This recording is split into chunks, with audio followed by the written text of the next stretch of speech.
69 படத்தில் எவ்வளவோ mass scene இருக்கும்போது இந்த சீனை அண்ணன் ரீக்ரியேட் பண்ணுவாருன்னு நினச்சி கூட பார்க்கல. டீலிமிட்டேஷன். போன வாரம் 12ஆம் தேதி வந்து அசம்பிளியில் ஒரு ரெசல்யூஷன் பாஸ் பண்ணுறாங்க. அதாவது லோக்சபா எம்பி சீட்டு 543 தான் இருக்கணும், கூடவோ குறையவோ கூடாது அப்படின்ட்டு. உடனே நம்ம இன்ஃப்ளூயன்ஸெல்லாம் பார்த்தீங்களா என் அண்ணனை நோ டீலிமிட்டேஷன் சொல்லியிருக்கிறாரு. போன வருஷம் வரைக்கும் டீலிமிட்டேஷனுக்கு எதிர்ப்புன்னு சொல்லிட்டு இருந்த திமுக திடீர்னு ஃபேர் டீலிமிட்டேஷன் வேணும்னு சொல்கிறாங்க. எங்கள் அண்ணனோட கெத்தை பார்த்தீங்களா அப்படின்ட்டு உடனே ரீல்ஸாக பறகுது. அவங்களுக்கு தான் இந்த பதிவு. டீலிமிட்டேஷன் கான்ஸ்டிடியூஷனல், அதை நம்ம வந்து தள்ளி வைக்கலாமே தவிர்த்து தடுக்க முடியாது.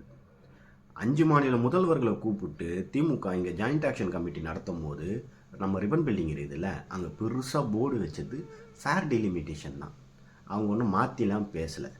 நம்ம அண்ணன் தான் போன வாரம் வரைக்கும் நோ டீலிமிட்டேஷன் சொல்லிவிட்டு நேற்று அமித்ஷாவை பார்த்துட்டு வந்த அப்புறம் பாருங்கள், தமிழ்நாட்டுக்கு பங்கம் வராத மாதிரி பர்சன்டேஜில் கூடவோ குறையோ குறைச்சி நீங்கள் ஃபேர் டீலிமிட்டேஷனாக பண்ணிக்கோங்க அப்படின்ட்டு இந்த ஸ்டெப் ரீக்ரியேட் பண்ணியிருக்காரு. பாலிடிக்ஸ் பேசுகிறான், பாலிடிக்ஸ்.